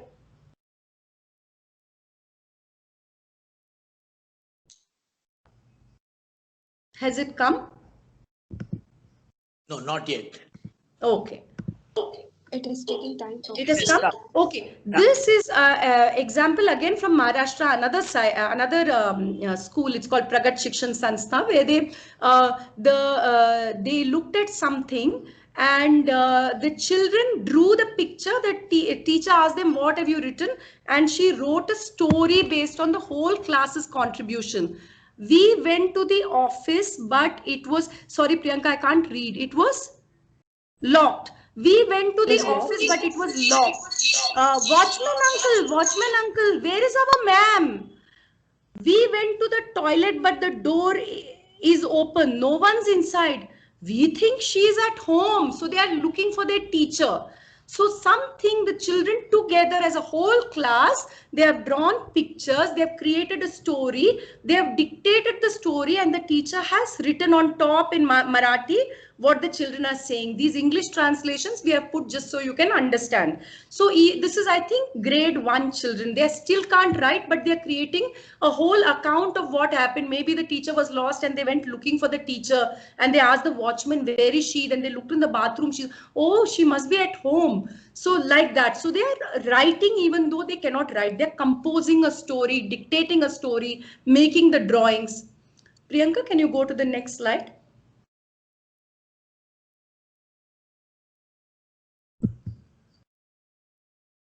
Yeah, so I've told you, create a print-rich environment, share books and discuss books, allow children to browse books, support them in their writing journeys from the beginning through invented spelling, dictated writing, variety of ways that you can support them. The fourth and last point I'll make is also give Akshar Gyan, but Akshar Gyan is only one small part of foundational literacy. It is not all of it. It is only one important part. It's like when you have a plate of food for lunch. Is it important to have roti? It's very important to have roti, but it is also important to have saru and tarkari and whatever else, not just the starch. No, like that, in a balanced language and literacy curriculum, script is very important, but you can't just eat anna or roti and live well. You also need dal and sabzi and all of that. So like that, teaching script is very important, but it's only one small part of your foundational language program. So teach script. I'm not telling you don't teach script, but teach it as one part of it. So another thing is, when you teach the script, no, don't, especially when we teach Kannada, Hindi and all that, we want to make the words easy for the children to spell correctly. So we take out all the gunitas. We take out the matras and we tell children, okay, you know, write words like gaja, ga and ja, gaja. But the child doesn't say gaja, the child says aane. And the child needs the gunita to say aane. So use words that are meaningful to the child when you teach the script. Otherwise, the child will lose interest. Keeping the child seeing reading and writing as interesting, meaningful and useful is at the heart of the foundational language curriculum. So we don't teach words like other than gaja is the salaga. The young child, it's not part of their oral vocabulary at all. So find ways to introduce akshara, this gunita, along with the gunita. I'll give you an example in Devanagari. I don't know about Kannada, how you would have to experiment. They have analyzed children's oral language in Rajasthan, an Organization for Early Literacy Promotion, OELP, and they've come up with clusters of gunitas and the aksharas, the varnas, to teach together. So they will teach na as one unit and ni as one unit. The child puts it together. See that first picture, nani. Nani is grandma, very, very important to the Hindi speaking child, Ajji, like that. So they have come up with some kind of clusters from which children can make words that are meaningful and part of their oral language. So that is another thing. Even when you're teaching the script, keep in mind that the words that the child makes, the sentences the child makes, has to make sense to them, has to be part of their oral vocabulary in the very early years. Slowly you can introduce other things as well. Can you move to the next slide, Priyanka? So I'll just conclude. I think these are the 4 points: print-rich environment, share books, discuss books, allow time to browse, support writing, teach the script systematically, but as one small and meaningful part. So I've covered a lot of ground in this 1 hour. One thing I told you is that foundational literacy, we have to have a broader idea than Akshar Gyan. We have to think about meaning making, beauty of language, relationship to writing, speaking, listening. We have to think about even young children having opinions and being able to critique the text that they read, all of that. We have to keep, and different kinds of texts for different uses in their world and in their lives. So we have to think about all this. It's not that later we'll teach them uses, now we'll teach them Akshar Gyan. All these aspects have to be part of foundational literacy. I also told you that emergent and early literacy is continuous with later years. And the third thing I told you is 4 points to help you support emergent and early literacy in your classrooms. With that, I will stop.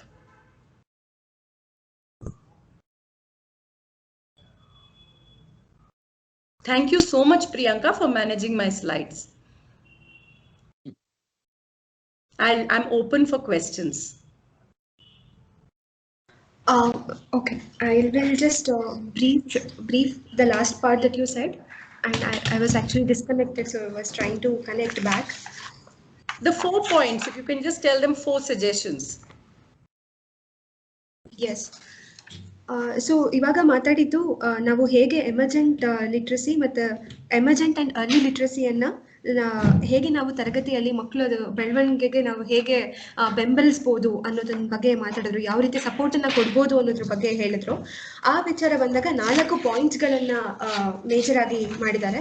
ಮೊದಲನೇ point ಬಂದು ನಾವು ಹೇಳ್ತೀವಲ್ಲ ಮುದ್ರಣ ಸಮೃದ್ಧ ಪರಿಸರ ಅಂತ, ಅಂದರೆ print rich ಎನ್ವೈರನ್ಮೆಂಟನ್ನು create ಮಾಡುವಂಥದ್ದು ಅಂತ. ಆ ರೀತಿ ನೋಡಿದಾಗ ಈಗ ನಮ್ಮ ನಲಿಕಲಿ ತರಗತಿಯಲ್ಲಿ ತುಂಬಾನೇ ಪ್ರಿಂಟ್ ಇರುತ್ತೆ, ಚಪ್ಪರ ಇರುತ್ತೆ, ಹಲವಾರು ಮೆಟೀರಿಯಲ್ಸ್ಗಳನ್ನ ನಾವು ಹಾಕಿರ್ತೀವಿ. ಬಟ್ ಆ ಸಾಧ್ಯತೆಯಲ್ಲೂ ಕೂಡ ಕೆಲವೊಂದು ಅಂಶಗಳನ್ನ ನಾವು ಗಮನದಲ್ಲಿ ಇಟ್ಕೋಬೇಕು ಅಂತ ಹೇಳ್ತಿದ್ದಾರೆ. ಯಾವ ರೀತಿ ಅಂದ್ರೆ ನಾವು ಪ್ರಿಂಟ್ ಅನ್ನ ಹಾಕುವಂಥದ್ದು ಅದು ನಾವು ಬರೀ ಟೀಚರ್ ಮಾತ್ರ ಕ್ರಿಯೇಟ್ ಮಾಡಿರುವಂಥದ್ದು ಆಗಿರಬಾರ್ದು, ಅದು ಮಕ್ಕಳೊಟ್ಟಿಗೆ ಅವರನ್ನ ಬಳಸ್ಕೊಂಡು ಅವ್ರ ಜೊತೆಯಲ್ಲಿ ಕ್ರಿಯೇಟ್ ಮಾಡಿರುವಂತದ್ದಾಗಿರ್ಬೇಕು ಯೂಸ್ ಮಾಡುವಂಥದ್ದು.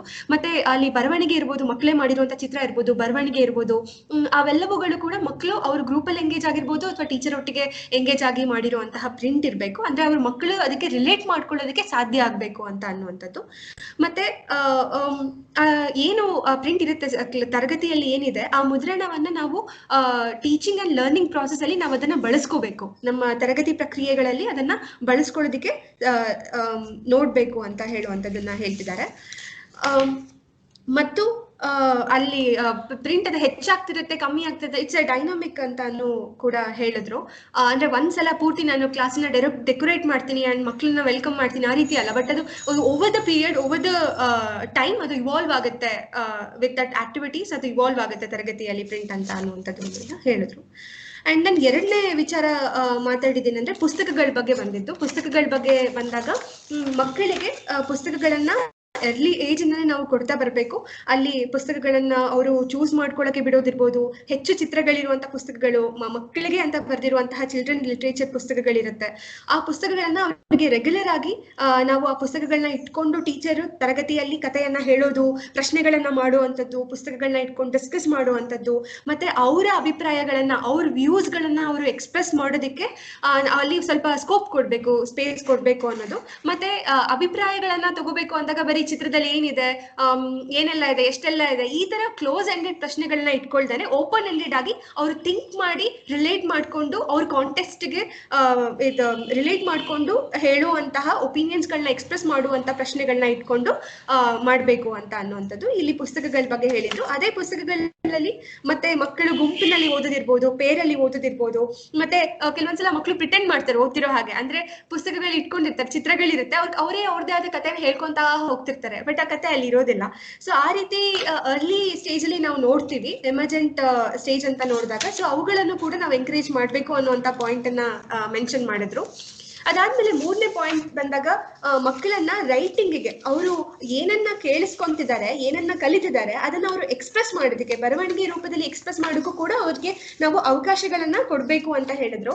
ಅದಕ್ಕೆ ಕೆಲವೊಂದು ಉದಾಹರಣೆಗಳು ಕೊಟ್ಟರು. ಅಲ್ಲಿ ಒಂದು ಬಸ್ನಲ್ಲಿ ಮಕ್ಕಳನ್ನ ಸ್ಕೂಲಲ್ಲಿ ಒಂದು ಸಣ್ಣ ಟ್ರಿಪ್ ಮಾಡಿ ಬಸ್ನಲ್ಲಿ ಕರ್ಕೊಂಡು ಹೋಗ್ತಾರೆ. ಅದಾದ್ಮೇಲೆ ವಾಪಸ್ ಬಂದ್ಮೇಲೆ ಬಸ್ಸಿನ ಬಗ್ಗೆ ಬರೀರಿ ಅಂತ ಹೇಳಿದಾಗ ಮಗು ಒಂದು ಈವನ್ ಅದು ಎಕ್ಸಾಕ್ಟ್ಲಿ ಬಸ್ಸಿನ ಚಿತ್ರ ಆಗಿರಲ್ಲ, ಬಟ್ ಹಾಗೆ ಏನೇನೋ ಒಂದಷ್ಟು ತನಗೆ ಅನ್ಸಿದ್ದನ್ನ ತಂದೆ ಲಾಜಿಕಲ್ಲಿ ಇಟ್ಕೊಂಡು ಗೀಜಿರುತ್ತೆ. ಆಮೇಲೆ ಟೀಚರು ಇದ್ರಲ್ಲಿ ಏನಿದೆ ಅಂತ ಕೇಳಿದಾಗ ಇದು ಸ್ಕೂಲ್ ಬಸ್ಸು, ಇದು ಚಕ್ರ, ಇದು ಅಪ್ಪ ಇದ್ದಾರೆ, ಇದು ನನ್ನ ತಂದೆಯ ಕಣ್ಣು, ಅಪ್ಪನ ಕಣ್ಣು. ಸೊ ಈ ರೀತಿ ಎಲ್ಲ ಮಕ್ಕಳು ಹೇಳ್ತಾರೆ. ಸೊ ಅಂದ್ರೆ ಅವ್ರದೇ ಆದ ಒಂದು ಕಥೆನ ಹೆಣ್ಕೊಂಡಿರ್ತಾರೆ. ಅವ್ರ ಬರವಣಿಗೆಯಲ್ಲಿ ಅವ್ರಿಗೊಂದು ಮೀನಿಂಗ್ ಅನ್ನು ಕೊಡ್ತಿರುತ್ತೆ. ಆ ಮೀನಿಂಗ್ಫುಲ್ ಆದ ಅವ್ರ ಬರವಣಿಗೆ ಇದೆಯಲ್ಲ, ಅದಕ್ಕೆ ಸಪೋರ್ಟ್ ಅನ್ನ ನಾವು ಇನಿಷಿಯಲ್ ಅಲ್ಲಿ ಕೊಡ್ಬೇಕು ಅನ್ನೋದನ್ನ ಹೇಳಿದ್ರು. ಅಂಡ್ ಇನ್ನೊಂದು ಉದಾಹರಣೆ ಕೊಟ್ರು, ಮಗು ಗೋಲ್ ಆಗಿ ಆಕಾರವಾಗಿ ಹಾಕಿತ್ತು. ಆ ಗೋಲ್ ಆಕಾರ ಏನಿದೆ ಅದು ಇನಿಷಿಯಲಿ ಅವರು ಶುರು ಮಾಡಿರುವಂತದ್ದು ಸ್ಕ್ರಿಬ್ಲಿಂಗ್ ಇಂದ ಶುರು ಮಾಡಿದ್ದಾರೆ ಬರವಣಿಗೆಯನ್ನ. ಅಂತದನ್ನು ಕೂಡ ಅದು ಮುಂದೆ ಅಕ್ಷರಗಳಾಗಿ ಕನ್ವರ್ಟ್ ಆಗುತ್ತೆ. ಸೊ ಅದರಿಂದ ಅದನ್ನು ಕೂಡ ಎಂಕರೇಜ್ ಮಾಡಬೇಕು, ಬೆಂಬಲಿಸಬೇಕು ಅಂತ ಹೇಳುವಂಥದ್ದು. ಅಂಡ್ ಇನ್ನೊಂದು ನಿರ್ದೇಶಿತ ಬರಹಗಳನ್ನು ಕೊಡ್ಬೋದು ಅಂತ ಹೇಳಿದ್ರು ಅವರು. ಅಂದ್ರೆ ಡಿಕ್ಟೇಟೆಡ್ ರೈಟಿಂಗ್ಸ್ ಅಂತ. ಸೊ ಅದು ಗ್ರೂಪ್ ನಲ್ಲಿ ಮಾಡ್ಬೋದು, ತರಗತಿಯಲ್ಲಿ, ಅಂಡ್ ಗುಂಪಿನಲ್ಲಿ ಮಾಡ್ಬೋದು ಅಂತ ಕೂಡ ಹೇಳಿದ್ರು. ಸೊ ಅದಾದ್ಮೇಲೆ 4ನೇ ಪಾಯಿಂಟ್ ಹೇಳಿದ್ದು ಸ್ಕ್ರಿಪ್ಟ್ ಏನಿದೆ, ಆ ಸ್ಕ್ರಿಪ್ಟ್ ಅನ್ನ ನಾವು ನಮ್ಮ ಪ್ರತಿದಿನದ ತರಗತಿಯಲ್ಲಿ ಬೇರೆಲ್ಲ ರೀತಿಯ ಚಟುವಟಿಕೆಗಳ ನಡುವೆ ಅದನ್ನ ಕೂಡ ನಾವು ಒಂದು ಭಾಗವಾಗಿ ಮಾಡ್ಕೋಬೇಕೇ ಹೊರತು ಅದನ್ನೇ ಎಕ್ಸ್ಪ್ಲಿಸಿಟ್ ಆಗಿ ಟೀಚ್ ಮಾಡಬಾರ್ದು ಅಂತ. ಅದನ್ನ ಒಂದು ಭಾಗವಾಗಿ ಇಟ್ಕೊಂಡು ನಾವು ನೋಡ್ಬೇಕು. ಅಂದ್ರೆ ಒಂದು ಕತೆ ಇದೆ, ಒಂದು ಚಿತ್ರ ಇದೆ, ಚಿತ್ರದ ಮುಖಾಂತರ ಈ ಮಗುವಿನ ಜೊತೆ ನಾವು ಚರ್ಚೆ ಮಾಡ್ತಿದೀವಿ, ಅದ್ರ ಮುಖಾಂತರ ಒಂದು ಕತೆ ಹೇಳಿತಾ ಇದೀವಿ. ಅದ್ರಲ್ಲಿ ಒಂದು ಆನೆ ಇದೆ, ಅದ್ರಲ್ಲಿ ಒಂದು ಪ್ರಾಣಿಗಳಿದೆ, ಅದ್ರ ಬಗ್ಗೆ ಇವಾಗ ನಿಂಗೆ ಯಾವ ಪ್ರಾಣಿ ಇಷ್ಟ ಆಯ್ತು ಅದನ್ನ ಬರಿ ಅಂತ ಹೇಳಿದಾಗ್ಲೂ, ಅಥವಾ ಅಲ್ಲಿರುವಂತ ಏನೋ ಒಂದು ಸನ್ನಿವೇಶಕ್ಕೆ ಸಂಬಂಧಪಟ್ಟ ಹಾಗೆ ಬರಿ ಅಂತ ಕೊಡುವಂಥದ್ದು. ಮೇ ಬಿ ಅಲ್ಲಿ ಆ ಪದಗಳನ್ನ ಮಗುಗೆ ಬರೆಯಕ್ಕೆ ಬರ್ಲಿಲ್ಲ ಅಂದ್ರೂ ಕೂಡ ನಾವು ಎಂಕರೇಜ್ ಮಾಡೋದು ಆ ಸ್ಟೇಜ್ ಅಲ್ಲಿ ತುಂಬಾ ಇಂಪಾರ್ಟೆಂಟ್ ಆಗುತ್ತೆ. ಮೇ ಬಿ ಆ ಸ್ಟೇಜ್ ಅವಾಗ್ಲೇ ಈ ಹಿಂದೆ ಮಾತಾಡಿದ್ರಲ್ಲ, ಇನ್ವೆಂಟೆಡ್ ಸ್ಪೆಲ್ಲಿಂಗ್ಸ್ ಗಳನ್ನ ಮಾಡ್ಬೋದು ಮಕ್ಕಳು ಅಂತ ಹೇಳಿದ್ರಲ್ಲ, ಆ ಸಾಧ್ಯತೆಗಳು ಕೂಡ ಇರುತ್ತೆ. ಮತ್ತೆ ಅವರಿಗೆ ತೋಚ್ದಾಗೆ ಅವರು ಒಂದು ಕಥೆನ ಹೆಣಿತಾ ಬರಿತಾ ಹೋಗ್ತಾರೆ ಅಂತ ಹೇಳುವಂಥದ್ದು. ಮತ್ತೆ ಇನ್ನೊಂದು, ಅಲ್ಲಿ ಆನೆ ಮತ್ತೆ ಸಲಗದ ಬಗ್ಗೆ ಉದಾಹರಣೆ ಕೊಟ್ರು. ಅಂದ್ರೆ ಒಂದು ಮಗುವಿಗೆ ಆನೆ ಅಂತ ಗೊತ್ತಿರುತ್ತೆ, ಬಟ್ ಟೆಕ್ಸ್ಟ್ ಬುಕ್ ಅಲ್ಲಿ ಸಲಗ ಅಂತ ಇರುತ್ತೆ. ಅಂದ್ರೆ ಮಗುವಿನ ಕಾಂಟೆಕ್ಸ್ಟ್ ಅಲ್ಲಿ ಆನೆ ಅನ್ನೋ ಪದ ಹೆಚ್ಚು ಪರಿಚಿತ ಇರುತ್ತೆ. ಈಗ ಕೊತ್ತಿ ಮತ್ತೆ ಬೆಕ್ಕು ಅಂತ ನೋಡಿದಾಗ ಕೊತ್ತಿ ಗೊತ್ತಿರುತ್ತೆ, ಬೆಕ್ಕು ಗೊತ್ತಿರಲ್ಲ. ಸೊ ಆ ರೀತಿಯಲ್ಲಿ ಅವ್ರದೇ ಆದ ಕಾಂಟೆಕ್ಸ್ಟ್ ಪದಗಳಿರುತ್ತೆ. ನಾವು ಅದನ್ನು ಕೂಡ ಎಂಕರೇಜ್ ಮಾಡಬೇಕು. ಯಾವುದೇ ಕಾರಣಕ್ಕೂ ಅವರಿಂದ ಬರ್ತಿರುವಂತಹ ಅವ್ರ ನಾಲೆಜ್ ಅಲ್ಲಿ ಇರುವಂತಹ ವಿಷಯಗಳನ್ನ ನಾವು ಸಪ್ರೆಸ್ ಮಾಡಬಾರ್ದು ಅನ್ನೋ ಒಂದು ಪಾಯಿಂಟ್ ಅನ್ನ ಕೂಡ ಅವರು ಹೇಳಿದ್ದಾರೆ. ಸೊ ಇದ್ರ ಮುಖಾಂತರ ಹೇಳ್ತಿರೋದು ಏನಂದ್ರೆ, ಪಠ್ಯಕ್ರಮದಲ್ಲಿ ಒಂದು ಸಣ್ಣ ಭಾಗವಾಗಿ ನಾವು ಸ್ಕ್ರಿಪ್ಟ್ ಅನ್ನ ವ್ಯವಸ್ಥಿತವಾಗಿ ಕಲಿಸೋದಕ್ಕೆ ಬಳಸ್ಕೋಬೇಕೇ ಹೊರತು ಅದನ್ನೇ ಎಕ್ಸ್ಪ್ಲಿಸಿಟ್ ಆಗಿ ಇಟ್ಕೊಂಡು ನೋಡಬಾರ್ದು ಅನ್ನುವಂಥ ಪಾಯಿಂಟ್ ಅನ್ನು ಹೇಳಿದ್ದಾರೆ. ಸೊ ಇದಿಷ್ಟು 4 ಅಂಶಗಳು ತಿಳಿಸಿದ್ದು. ಇದರೊಟ್ಟಿಗೆ ಇವಾಗ ಇಷ್ಟು ಹೊತ್ತು ಏನು ಏನ್ ಡಿಸ್ಕಸ್ ಮಾಡಿದ್ದಾರೆ ಈ ವಿಚಾರದ ಬಗ್ಗೆ ನಿಮ್ಗೆ ಪ್ರಶ್ನೆಗಳಿದ್ರೆ ಖಂಡಿತ ನೀವು ಚಾಟ್ ಬಾಕ್ಸ್ ಅಲ್ಲಿ ಶೇರ್ ಮಾಡ್ಬೋದು. ಅಂಡ್ ಓಕೆ, ದಯವಿಟ್ಟು ಚಾಟ್ ಬಾಕ್ಸ್ ಅಲ್ಲಿ ಶೇರ್ ಮಾಡಿ ಪ್ರಶ್ನೆಗಳಿದ್ರೆ, ನಾವು ಅದನ್ನ ಇಲ್ಲಿ ತಗೊಂತೀವಿ.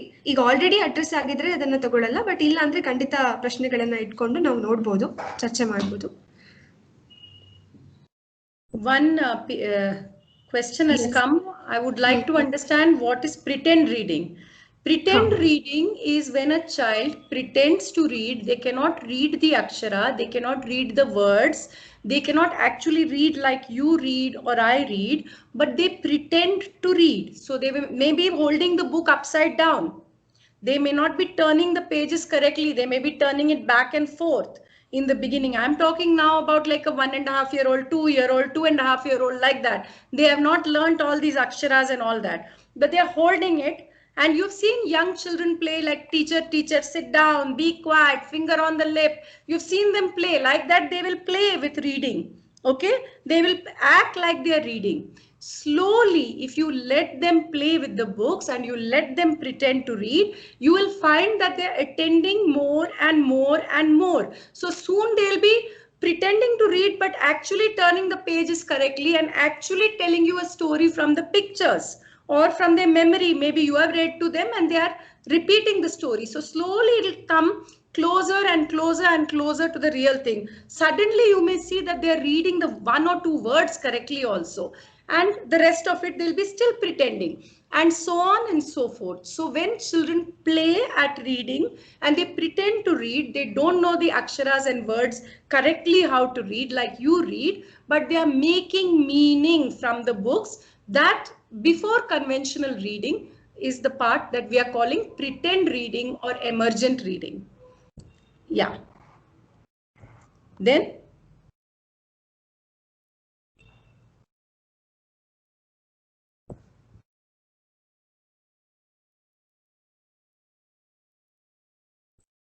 There is Puneet's question. Sorry, what is that? I didn't see it. Am I not audible? Hello? Yes, you are audible. Okay. So the next question is about Nalikali system. You are aware of Nalikali. So Yes. it is more sequential, going from letter, word, and sentence, and it is more focused on the cards. So the question is that where they are not focused more on the learning outcome, but here in the field we are trying to say go with the learning outcome, focus more on the competency and the learning outcome. So there is a difference and the difficulty we see. So how to tackle this? That is the next question. See, I can only tell you what ideally you have to do, right? So Nalikali can be the cards and the sequence, I will say, is good for teaching Akshar Gyan in a systematic way. It may not be so good if you want to cultivate higher order meaning making, literary appreciation, all of that. Now, Nalikali does not forbid you from bringing children's books into the classroom. So is there a way that you all who are working with the government or working with classrooms can do the word cards if you want to do it, because the government says you must do it in the sequence, but you can bring additional materials in. You can encourage teachers to read out good children's books. You can encourage them to give some time for children to I'm saying pretend write or emergent write or take dictated writing from them. Without these kind of experience, by itself, the Nalikali card is not going to give a complete balanced foundational literacy. This kind of critique you all yourselves have made also in the past, and we have been working with the government, and the government is also aware. So I'm sure that in the years to come, some kind of revision, some kind of modifications will be made. Until then, Nalikali does not forbid you from bringing extra materials. It just says do our word cards and then you do whatever else you want. So bring in the good children's literature, try to create some spaces for writing, and use the activity cards of the Nalikali as your phonics curriculum, just the Akshar Gyan part of it. Then it may work. So there was one more question on what is the difference between critical literacy and emergent literacy. I think it just popped up and it's not showing in the chat now. Yeah, my chat box is not showing, so you'll have to tell me only. Suddenly it's showing and sometimes it's not. Okay, critical literacy and emergent literacy. See, critical literacy takes the stance that the reason we become literate is so that we can use literacy to improve our lives. Okay, we are not becoming literate to make our teacher happy or the government happy or anybody happy. We are becoming literate because literacy improves our lives and literacy improves society. That is the stand that critical literacy people are coming from. Emergent literacy people have not commented on this. They have just said make language learning more meaningful to children and recognize their early mistakes as meaningful mistakes. So these are different people looking at literacy with different lenses. So when you put critical literacy ideas into emergent literacy ideas, you come up with two things. One is that literacy, all reading and writing, you should make it meaningful, and you should see children's mistakes also as logical and meaningful. They are not random mistakes. The child is always trying to communicate meaning. Now, on top of that, you put this idea of critical literacy that people should be empowered, become more powerful. How can I make a 3-year-old or a 4-year-old more powerful through literacy? I will say by asking them their opinion. Just that. You start with just asking, did you like? Don't go into high theory about what is critical literacy and all. Just ask, did you like this? And the child says, I didn't like it. It may be your favorite thing, but make space for the child to disagree with you. The minute you have allowed the child to disagree with your opinion in public, the power in the classroom has already changed. You've already told the child, your opinion matters. That itself is, according to me, found in the foundational years, that is one way of bringing critical literacy into the classroom very easily. And if the child says, I didn't like the story, it is your duty to say why. You have to tell me why. You have to explain, otherwise I'll not accept. The minute you do that, you're teaching the child to reason, to dialogue, to justify. These are all higher order processes. So bring that level of conversation even with young children. Even young children will tell you such interesting things if you ask them for their opinions. So that is all I will say about critical literacy in this age group.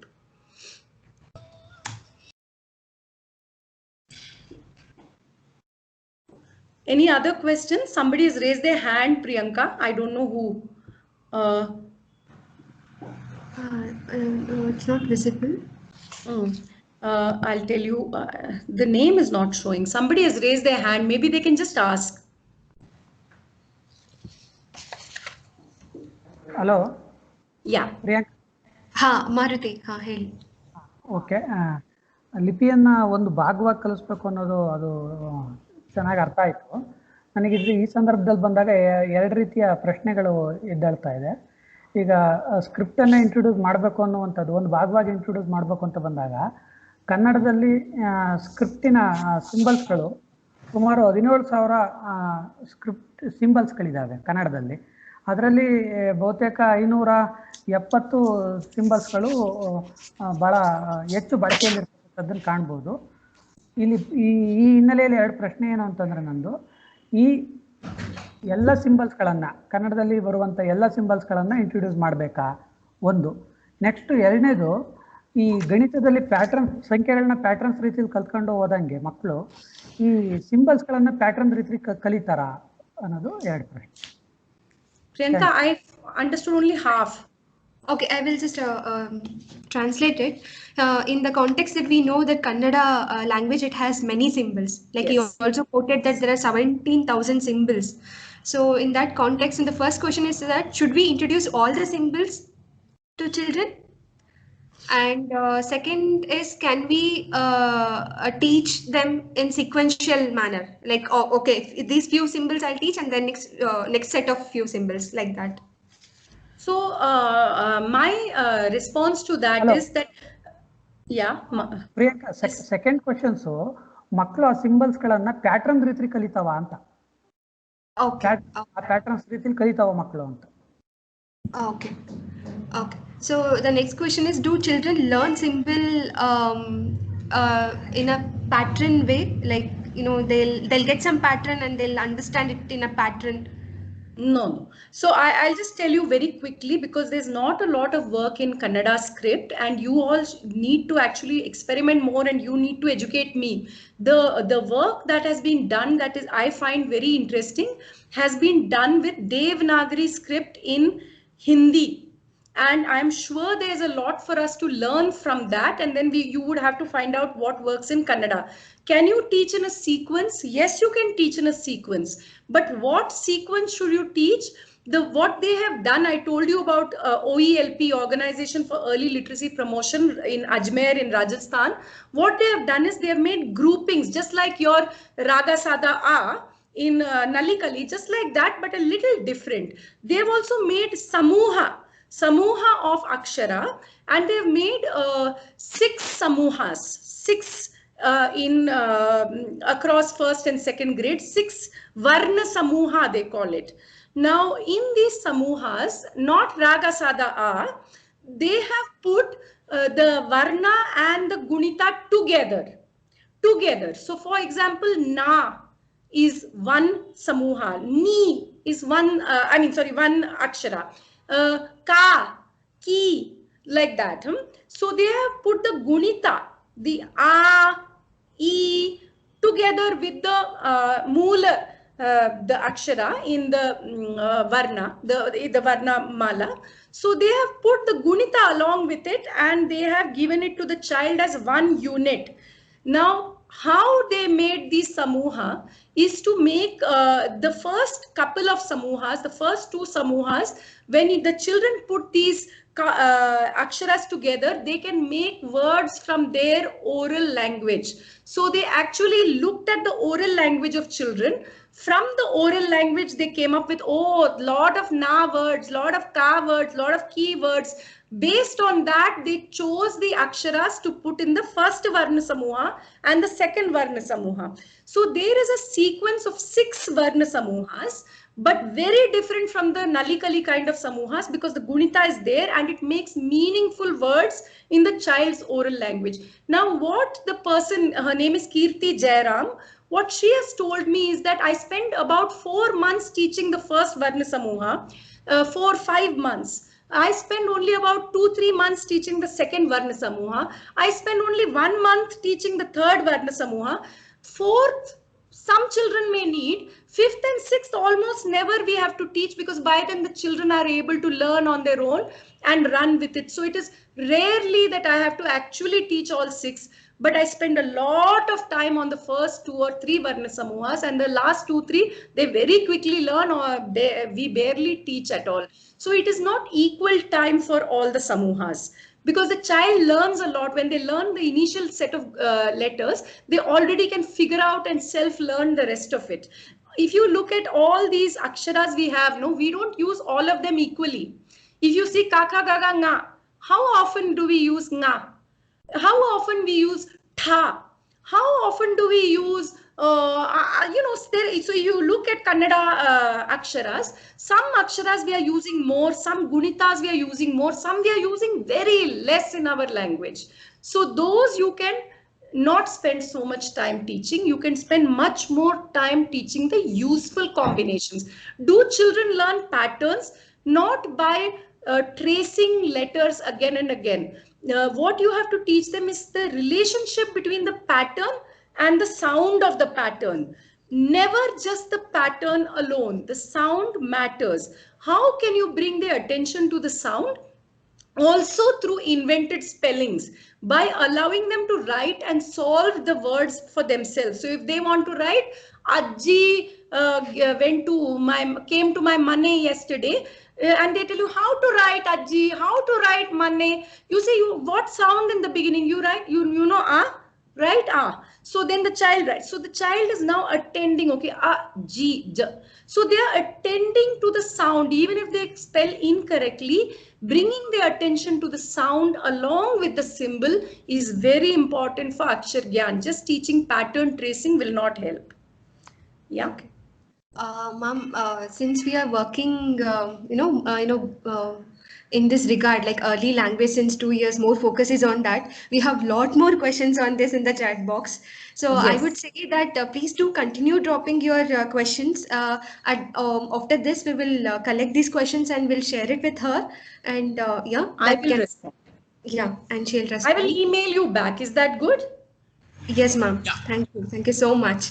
Thank you so much for all the inputs that it's a very relevant and essential for our current work in the field. And I thank you from behalf of Bialu team and the foundation members and all the audience here. Thank you so much for connecting, ma'am. Thank you so much for this opportunity. Sorry, I'm running off. I have another meeting other side of town. So sorry, but thank you so much for being with me today. Okay, bye-bye. Thank you. Bye. Thank you, Perry. Thank you for this opportunity to all of you. Thank you, Shailaja ma'am. Thank you. Bye. Bye-bye. Bye. Thank you. Thank you. Thank you very much. Thank you. Thank you very much. Thank you. Thank you very much. Thanks, Shailaja. Thank you. Thank you very much. Thank you, madam. Thank you very much. Thank you, madam. Thank you, madam. Thank you.